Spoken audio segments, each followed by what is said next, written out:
You know, it was a few years ago, I had the opportunity to attend a conference, a leadership conference in Washington, D.C. And one of the highlights of being at the conference is they arranged a tour of the White House for us. And part of the tour was being present when the President of the United States flew in on Air Force Two, I guess they would call it, the Marine helicopter. Is that the proper term? You would probably know I don't know. being a Marine. I was just enlisted. Yeah. I didn't deal with stuff like you that. didn't deal with any of that stuff.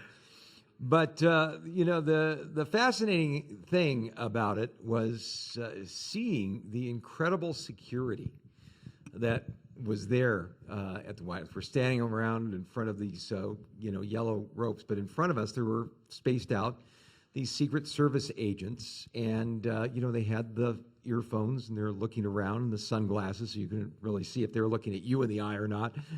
And, you know, they would, a couple of them had like these satchels, Velcro satchels, and they had their hands in it. I was told later that it was because they had an automatic weapon in there that was ready to burst out and mow you down if you got out of line. And I'll tell you what, you know, the people there were so serious about the job. There was this one fellow who was there at the conference. He was from Hungary, and he made kind of an offhanded joke about, oh, well, I'll go on in and say hi to the president once he went inside. And the secret security agent there didn't find that amusing in the slightest. And, you know, there's like this nervousness, you know. It's like, wow, this is big time. You know, it's the president of the United States, the most powerful man in the world. You just don't go walking into his presence. Unless, of course, you know somebody, right? Unless you've got a friend in high places who can escort you into the Oval Office, you're on the outside looking in.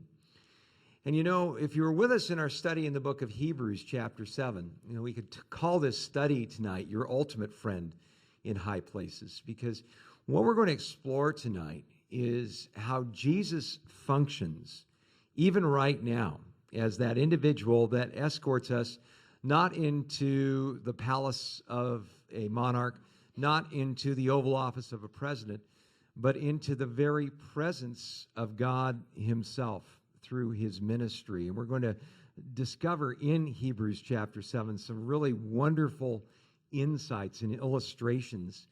And it's really going to answer a question that has been on my mind from time to time. All right, Jesus died and rose from the dead and ascended into heaven some 2,000 years ago. What's he up to now? That what he's up to now is going to get answered for us in this study tonight. If you're with us last time, Sean and I think managed to get through whopping 3 verses in the whole notion of this person called Melchizedek. Cliff Notes version, he was an individual who met Abraham after the slaughter of the kings. Abraham rescued his nephew Lot with 318 of his soldiers, put to flight 5 kings and their armies. Obviously a supernatural intervention there. But coming back from the slaughter of these kings, he chased them all the way up to Damascus from South Israel, from the area around the Dead Sea. But having done that, he came back and he met this man named Melchizedek, who was the king of Salem. Well, we talked about how the name Melchizedek means king of righteousness. King of Salem literally means king of peace. Abraham bows before he brings out, this Melchizedek brings out bread and wine of all things for Abraham to partake at that time. Abraham gives him 1/10 of all of the goodies that he was bringing back from war. And there's that interesting statement saying that Melchizedek was without father, without mother, without genealogy, having neither beginning of days nor end of life, but made like the Son of God, remains a priest continually. So we left you all with a bit of a Columbo-like mystery. Was Melchizedek actually Jesus appearing to Abraham, or was he an individual that God set up in a number of ways to look like Jesus so that we could understand more of his ministry? Well, if you were with us, we tend to go for option number 2, mainly because of this word, made like the Son of God. The writer of Hebrews could have very easily said this was Jesus appearing to Abraham, and Jesus did appear to Old Testament saints. He doesn't do that. He says that he's like the Son of God. Not necessarily that he is the Son of God, but that doesn't mean we can't learn some things from Melchizedek. Yeah, absolutely. And that's So- where we pick things up in verse 4. That's right. So the book of Hebrews as a whole has always been, the author has been trying to lead us down this path of showing us that Jesus is better. Jesus is greater than anything and everything found in the Old Testament. And the question is right now he's reaching kind of the pinnacle of it and is presenting Jesus as our great high priest, that he is the better priesthood. All right, he's already gone over the fact that Jesus is better than the prophets. He's better than the angels. He's better than even the leaders that Israel had, even better than Moses himself. And now he's getting to the idea that Jesus is the better priest. We have to ask the question of, what did the priests do? And I like the analogy that you used earlier, because it dovetails really nicely with how he began this discussion in the first place. And that is this idea of Jesus entering in to the other side of the veil. I'll read it again for you guys in case you've forgotten. Hebrews chapter 6, verse 19, "This hope we have as an anchor of the soul, both sure and steadfast, and which enters the presence behind the veil, where the forerunner has entered for us, even Jesus, having become high priest forever, according to the order of Melchizedek." So in the Old Testament, what you had is you had the temple layout, and you had what was called the outer court, where us Gentiles can hang out if we wanted to. It was also where sacrifices were held by the priests. And then you get into the inner court, a place only for Israelites. And when you went in there, it was very beautiful. It was very ornate. You had the showbread. You had different areas of worship for God. But then in the very back was what was called the Holy of Holies. It was where the Ark of the Covenant rested. And more importantly, it was where the very presence of God rested on this earth for the Old Covenant. And this was separated by this giant veil, this thick curtain. And while the high priest and the priesthood in general could bring people into the inner court, they could never, ever, ever bring people into the Holy of Holies.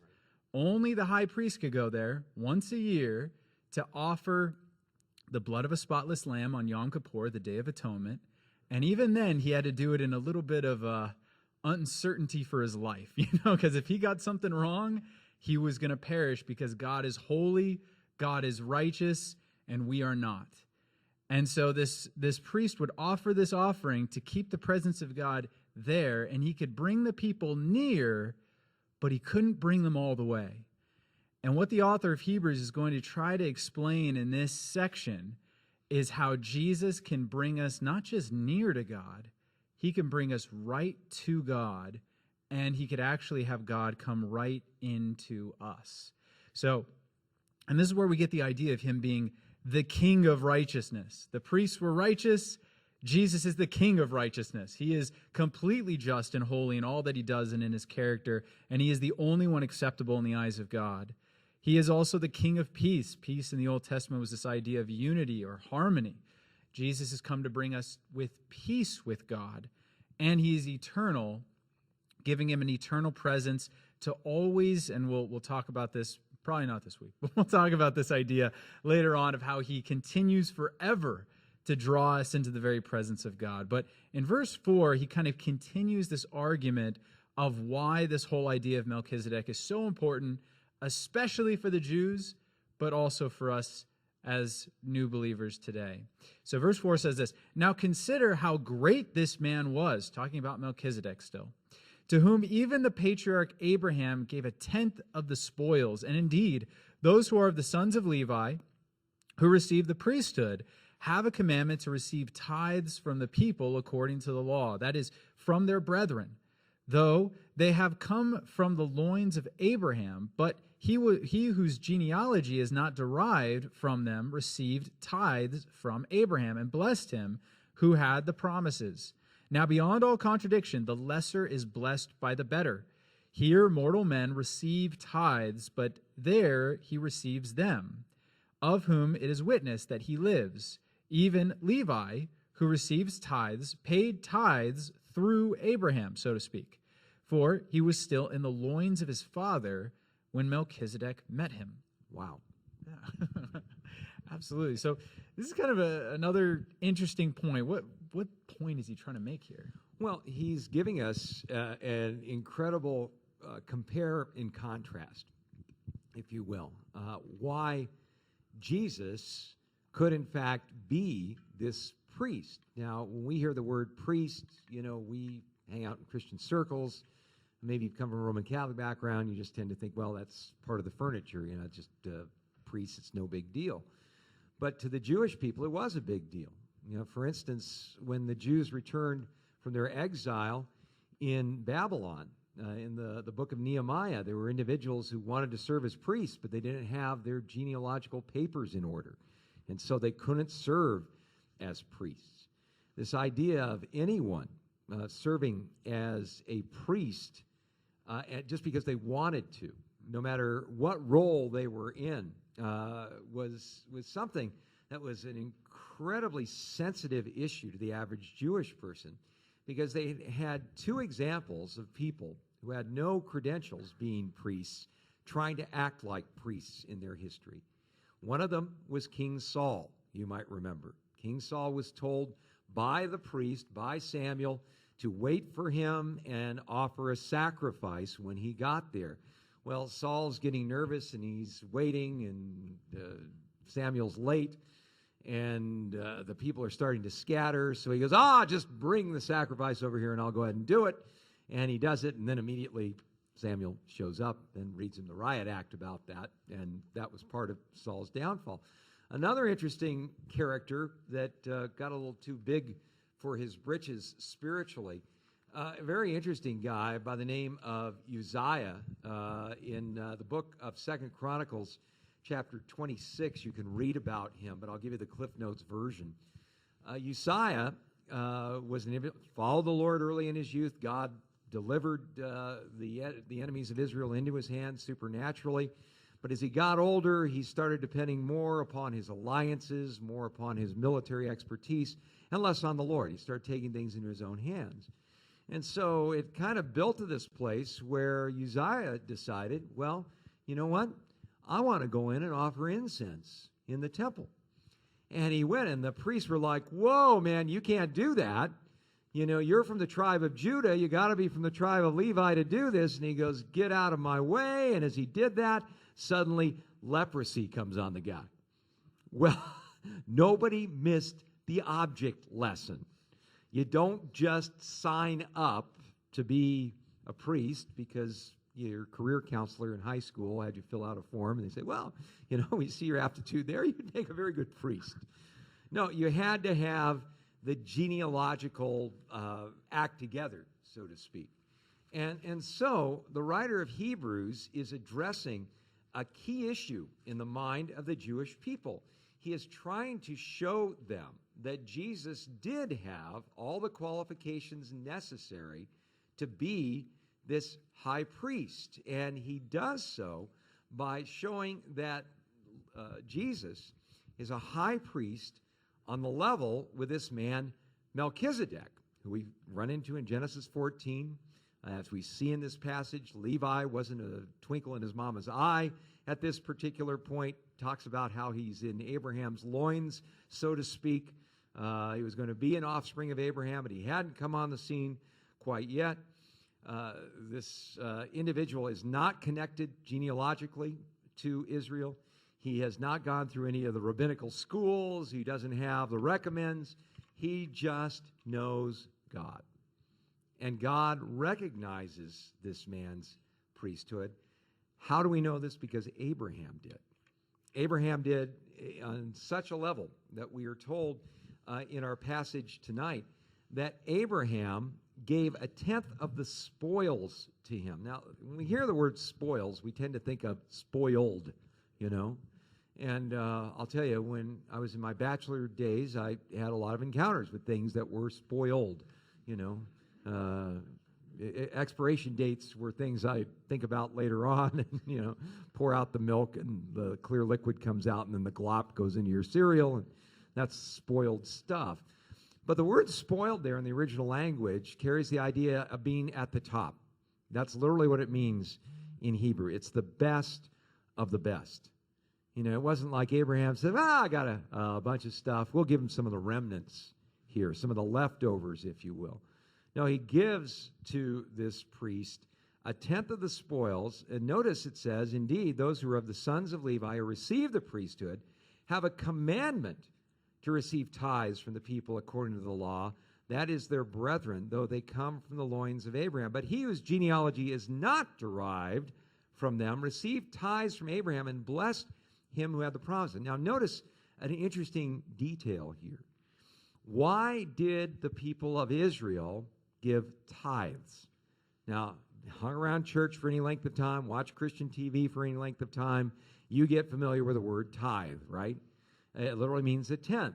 And maybe you have sat through laborious messages where you felt like, the pastor was getting in your wallet saying, you're like Abraham with Melchizedek. You got to give a tenth of the spoil, a tenth of the best, tenth right off the top, tenth. Don't give God a tenth of your net. Give him a tenth of your gross. If you don't do that, God's not going to bless you. Well, there's an interesting insight here, because Abraham gave a tenth to Melchizedek for a different reason than the priests gave a tenth or received a tenth from the people of Israel.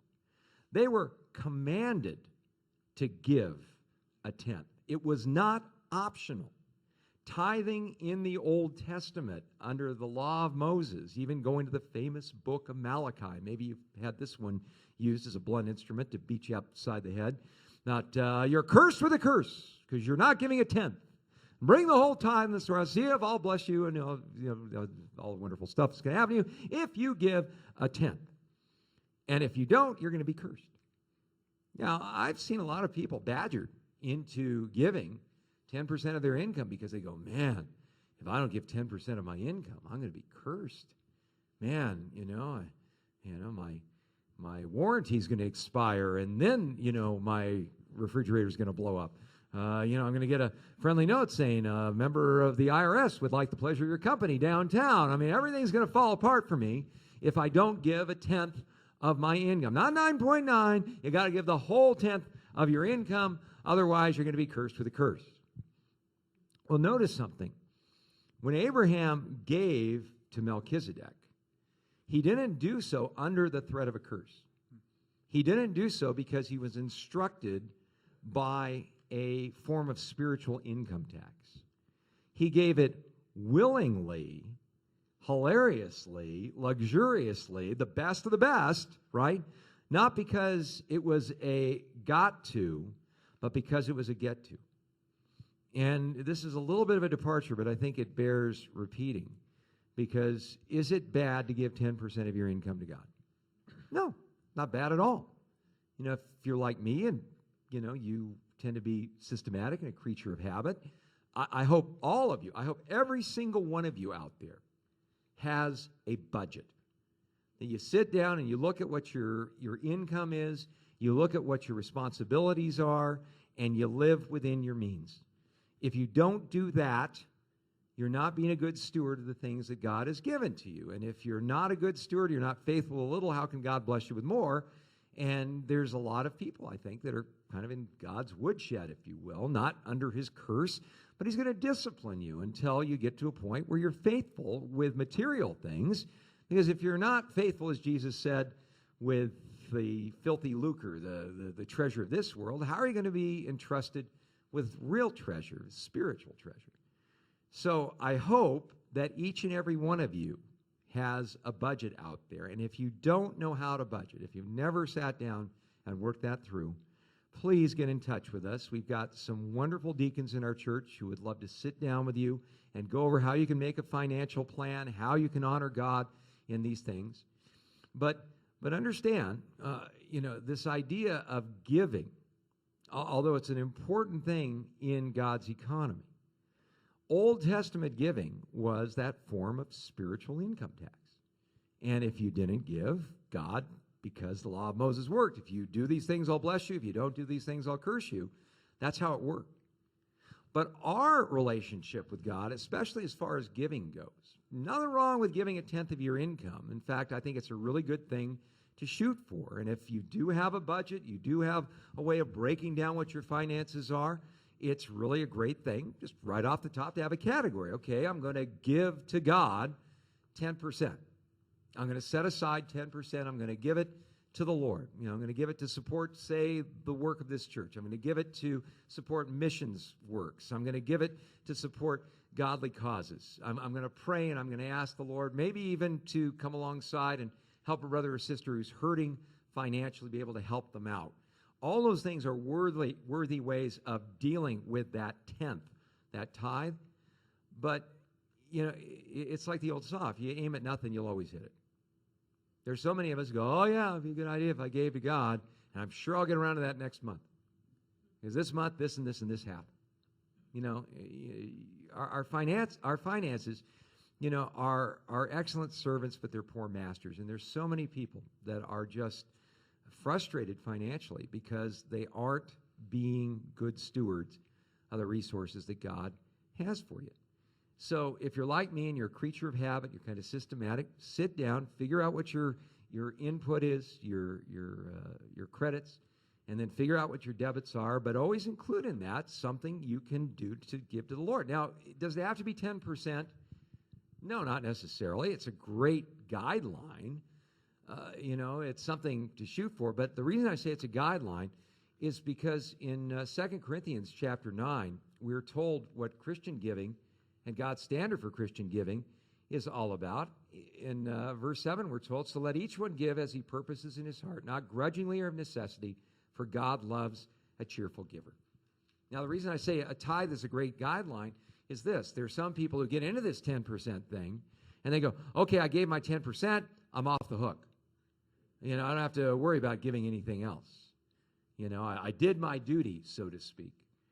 But the Lord may put you in a place where he's going to call you to give more than 10%. Maybe he's going to put you in a place where, your time, talent, and treasure, and all these things are things you can give to God, is going to be manifested in different ways rather than simply writing a check. There's that flexibility that we have, because what God's mostly interested in is the heart we bring to giving, not the amount that we give, not how large the amount is, but how large our heart is when we give to other people. It's an expression, and it's an act of love on our part. And so, we see Abraham demonstrating this. And the reason I go into this is I've seen, even in some Calvary Chapel circles, where pastors will go on and on about you're cursed with the curse. And, we see Abraham tithing, and, that was before the law and all this stuff. Yeah, we do see Abraham tithing, not as a requirement, not under the law. And the interesting thing, and maybe, Peter, you can elaborate on this, is this line that goes down between this Melchizedek priesthood that Jesus exemplifies and the priesthood that was given to Aaron. Is like the difference between a relationship with God based on got to versus get to. It's the grace perspective versus being under the demands of the law.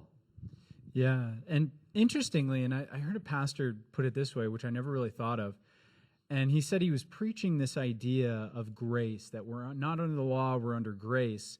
And he said a woman came up to him after and got a completely different perspective than he had ever heard before. Because most people hear grace and they hear licentiousness. Oh, I don't have to, so therefore I won't. This woman came up and she said, if it's by grace, then that means that God has no limit on what he can demand of my life. And he's like, what do you mean? He says, and she said to him, if I'm under the law, like the law of Arizona, there's only so much the law can expect of me. But in loving relationships, that expectation doesn't have a limit. So, for instance, my daughter doesn't have a limit on what I need to give to her. Neither does mine. And You're going to find out more about that as you get older. And my wife, too. I can't be like, well, I gave you a 10th. Now that's all you get. I've allocated I've allocated it out of my budget, and, there you go. And if it doesn't work for you, tough noogies, because that's what you get. That's what the law does. Yeah. The law puts a limit. Grace actually doesn't put a limit. And interestingly, written into the law, there was an idea of things you can do, free will, utilizing the priesthood. So what most people don't understand is that the majority of sacrifices that the priests offered were not propitiatory, meaning they weren't for sin. They were actually for thanksgiving to God. So, for instance, you had the burnt offering where you would come and you would offer, and in their culture, you're offering a cattle, but that's like their John Deere tractor. That's their, that's a big deal, that they're offering up to God. And beyond that, you also had the Thanksgiving offering and things to this nature, the wave offerings, the joy offerings. So, you had this requirement of a tenth for a very specific purpose, but the people of Israel had an ability to give more than that. And it's really interesting to read in the Old Testament and to see how God describes his attitude towards these types of sacrifices. And it says that these sacrifices are burnt up and they come to God, and he says it's a sweet smelling aroma. Like God is like incredibly pleased by it. Like some great barbecue. That's right, like some great barbecue. And it's not knocking on tithing, but it never says anything like that when it comes to tithing. Meaning nothing in the law says that God hears their coins rattle in the offering box and says, that's great. That sounds like music to my ears, and it doesn't say that. Now, it's not knocking on tithing, but it's saying that this free will offering was actually something that actively pleased God. Meaning when God saw the heart of people giving, not because some law told them that they had to, but because they genuinely wanted to, he was far more pleased. And isn't that exactly how it works in our day-to-day life? I mean, it's like, I like it when people give me presents and stuff like that when it's my birthday. I don't really like birthday presents, by the way. I just, give me cash or just say happy birthday. I'm just not a present guy. But in a weird way, if someone were to give me a present just because, that would mean a lot more to me than just, I'm giving it to you because it's your birthday, right? There's almost like an obligation. I feel like I have to give it to you because it's your birthday. And it reminds me of this one time I was, so my wife likes, and thank God she doesn't like roses, because those are expensive, and she hates roses, and I'm cool with that because I'm cheap. And she loves daisies, she loves sunflowers, she loves all these different cheaper flowers. I'm like, right on. And she likes to have them up in our house all the time because she likes to make the house pretty, which I really appreciate. As a bachelor, I didn't, but now I'm like, that's kind of nice, It's kind of nice to have a color other than black. But at any rate, so I go to the store this one day, and I'm buying a flower, and the guy at the reception, he's like, oh, man, must be her birthday, huh? And I'm like, no, it's not her birthday. And he's like, oh, in the doghouse, huh? I'm like, no, I just want to buy it. And he's like, sure. And he's like, ring it up. And there's this idea of unless you had to, you would never do it. And that's a sad way to look at loving relationships, that unless there's an obligation, you wouldn't do good. And God is exactly the same way, where God's like, if there's no obligation, then you get to see the genuineness of love and affection demonstrated through gifts. And so God removes, understand this, through Christ, he removes the obligation in order to present us an opportunity to demonstrate love and faithfulness. So another way to put it is, every now and then, when I'm in marriage counseling, I'll have a guy, usually it's a guy. I don't think I've ever had a girl say this, so interestingly, but it's usually a guy, and he'll say something like, just tell me what you want me to do. And it will go something like, just tell me what to do. I'll do it, but just tell me what to do. And the woman and usually... if I have to tell you. Yeah. It doesn't count. It doesn't count. And so the thing spins around. But go ahead. Exactly, right? And men are just frustrated by this. I'm not a mind reader. Just tell me what you want me to do. And what they don't understand is if he was directly told, there would be an expectation. And with an expectation, there is a sacrifice of romance, spontaneity, and genuine affection. So so those of you men who have been pulling your hair out, like, why won't you do? That's why.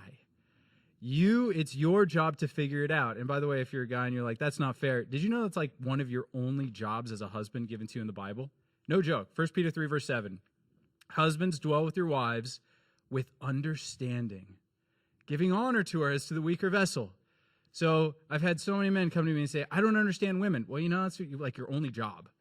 1 Peter 3, verse 7, that's like the only thing you're instructed to do is to understand your wife. So, like, good luck, because that's on you. But it's the idea there of I'm trying to seek what my spouse would want, and that gives me opportunity to give willingly and joyously for her betterment.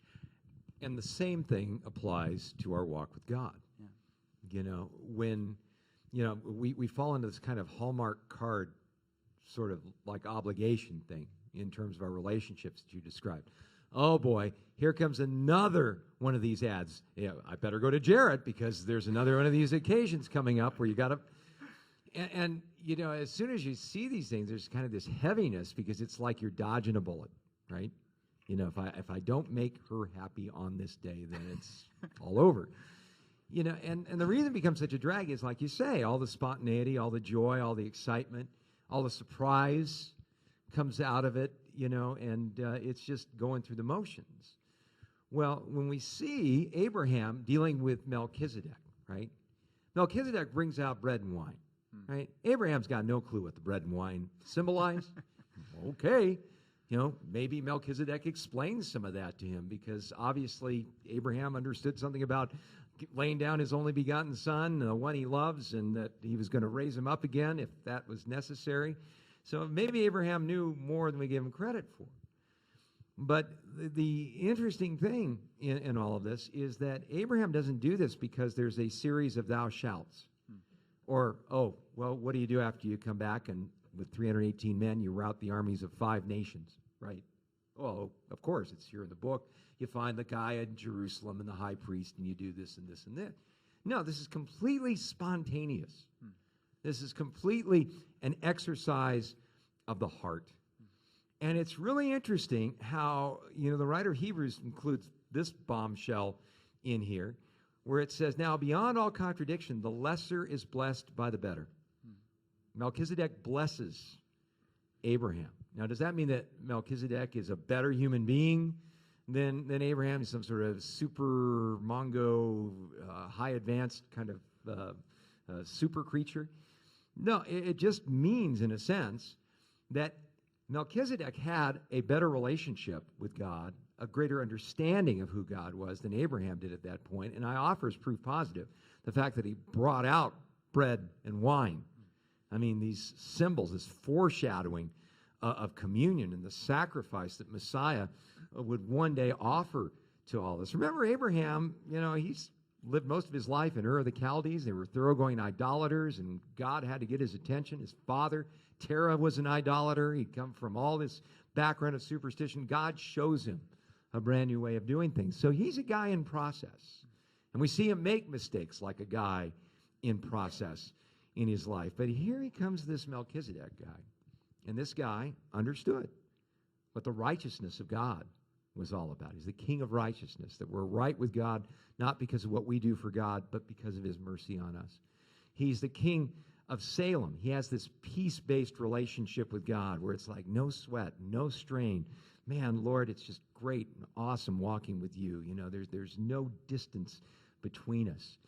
And Abraham, I think, learned an awful lot from that encounter with Melchizedek. It was like a discipling moment. And I think that's really what the blessing is all about. And in the Old Testament, blessing was a real heavy thing.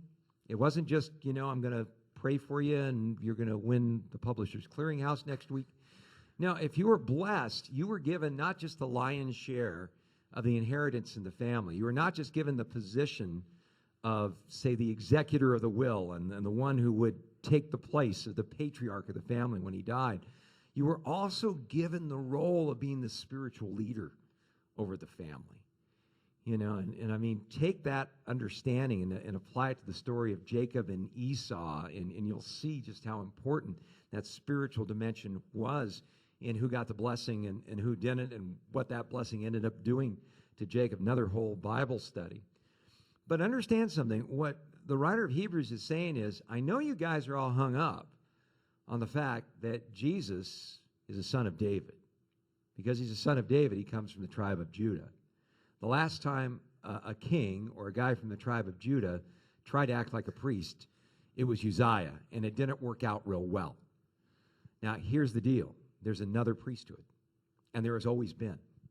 This Melchizedek priesthood we first find in Genesis 14 was up and running 400 some years before the law of Moses was given. It was up and running and further explained some 400 years after the law of Moses was given, when we see in Psalm 110 this scripture that's being quoted here. And now, beyond that, some 1,000 years later, the writer of Hebrews is saying, same priesthood, still in effect, same greater priest that Melchizedek could only foreshadow, just like, say, Joseph. You read the life of Joseph, and he foreshadows Jesus in so many wonderful and awesome ways. So this guy, Melchizedek, foreshadowed this ultimate priesthood that Jesus was going to bring. And we absolutely, positively cannot live without this priesthood. This priesthood that's based on a relationship with God that changes the heart, not one that just puts heavy burdens on the back of people, one that causes us to look at what we do in the kingdom of God, whether it's financial, whether it's relational, whether it's vocational, whether it's spiritual, as a get to, a joy, not a got to, like, oh, if I don't do this, I'm going to be cursed with a curse. You know, there's so many Christians, born-again believers that I run into, and you can almost see it. Their shoulders are slumped over, and they have no light in their eyes, and there's no spring in their step, because every day they wake up and they think, oh my gosh, another day where I can step out of line and I know God's going to get me. You know, he's not for me. He's really against me. And I know it's supposed to be for my own good. And you know, if I can get through the end of the day, and boy, if I had my devotions in the morning, and if I witnessed to two people, and if I resisted temptation, and you know, I watched Pure Flix instead of Netflix, and then I go to bed, then oh man, what a relief. Got through another day, and God's pleased with me. You know, if you're like that, you're under the old priesthood. You're trying to please God like the Levites did. And what God's saying is, Jesus is the better deal. He's a better priest, because he introduces us into a way of relating to God that's not based on what I do for him, but only based on what he has done for me. He introduces me into a relationship with God where I don't earn or deserve or merit his love. I love him because he first loved me. I'm entering into a relationship with God where everything I do, I like your great analogy about, you know, isn't it great just to do something wonderful for your wife for no other reason? And the world kind of looks at you and goes, I can't believe that. You're just doing it because you love her? Yeah, because I love her. Wow, that's really radical, man. That's the way we operate. But unfortunately, that's the way we operate in our relationship with God. We do the minimum. And really, you know, you talked about the extravagance of grace when you understand that. When you're under the law, you go, okay, what do I have to do just to keep God happy today?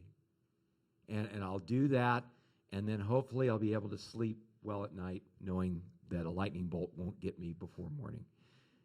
So many people I've run into, and you look in their eyes, and, you know, they seem to love Jesus, but they got a look in their eyes like a scared horse. Like, I just know God's got it in for me, and I just know some terrible diagnosis, some terrible problem, some terrible situation is going to come my way if I don't do this and this and this and this. And then here's the kicker to me. When they do this and this and this, and then the diagnosis comes in that they never wanted to hear, and they do this and this and this, and then the relationship they thought was going to last forever breaks up. And they do this and this and this, and their child gets ill, maybe even dies. They get angry. Why? Because they feel they kept their end of the bargain. And that's where you hear things, awful things like, I tried Jesus and he didn't work for me. I did my part. Jesus didn't do his part. You're under the law of Aaron. That's your priest. And don't get me wrong. I get that people have a crisis of faith when awful things happen. I get what it's like to sit across the desk from a doctor and have them say to you words like, "I'm sorry, Mr. Richards, you've got cancer." I know what that's like. I know what it's like to have that Jobian moment where you go, "That which I greatly feared has come to pass." I get all of that. But what's the difference between a person who hangs in there and a person who hangs it up? The person who hangs in there is a person who goes, "I don't have a deal with God." It's not, "I'm doing this, therefore God's obligated to do this." I don't have a deal with God. I have a relationship with him. I love him, and I know he loves me far more than I could ever understand. And yeah, that doesn't exclude me from those Jobian moments, and it doesn't exclude me from times where we're perplexed about why is this happening in life when I've tried to do this and this and this. We'd be less than human if we didn't have those kind of thoughts. But the way we work through them, and again, I got saved in 1973, and there were a lot of people that started running the Christian race with me in 1973 back in the Jesus movement. A lot of people started the race, and not a lot are still running today. And you know what I think the difference is? It's not because, boy, I just have this, fortitude, and I'm, Jesus forever, turn back never, and I'm just this strong person. Now, the person of principle and all of this stuff, man, I'll tell you what, if it were up to me, I would have collapsed like a soggy house of cards a long time ago. But the thing that keeps me motivated is this. I know that my priest is not a priest that says, do, and God will accept you. My priest is one who says to me, "No, it's been done. Son, you need to understand the heavy lifting's been done. I died on the cruel Roman cross for your sins. I rose from the dead. I'm seated at the right hand of God making intercession for you right now to get you safely home. And together, hand in hand, son, we're going to make it. We're going to make it." And man, if you've got someone like that on your side, that makes all the difference in the world. So we'll explore a little bit more about that difference between Aaron and the Melchizedek priesthood, the Levitical priesthood, and the greater priesthood that Jesus offers, and why that makes a difference next week. You want to pray for us? Yeah, absolutely. Father, we do just reading these words, reading this scripture, God, and seeing how much truth, how much riches is contained in your scriptures, Lord, in your word. And some of these things are a little confusing to us who have maybe never been under the old covenant. But God, we thank you that if we're willing to dig, if we're willing to go beneath the surface, there's so many beautiful things contained.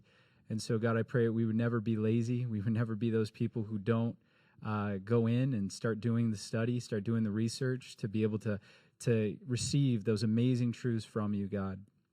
And as we study and we understand that you are our great high priest, Lord, that you did not come merely to be an example of perfection to us, Lord, because a perfect example is nothing but a condemnation to fallen and sinful people like me, Lord. But you came to be our great high priest, to offer yourself, to give yourself in the place that we deserve to be in, Lord, that we might be in the place that you are. Lord, thank you so much for your sacrifice. Thank you for what you've done for us and what you continue to do for us each and every day. May we put our faith in you only and serve you out of love and joy. And in your name, amen.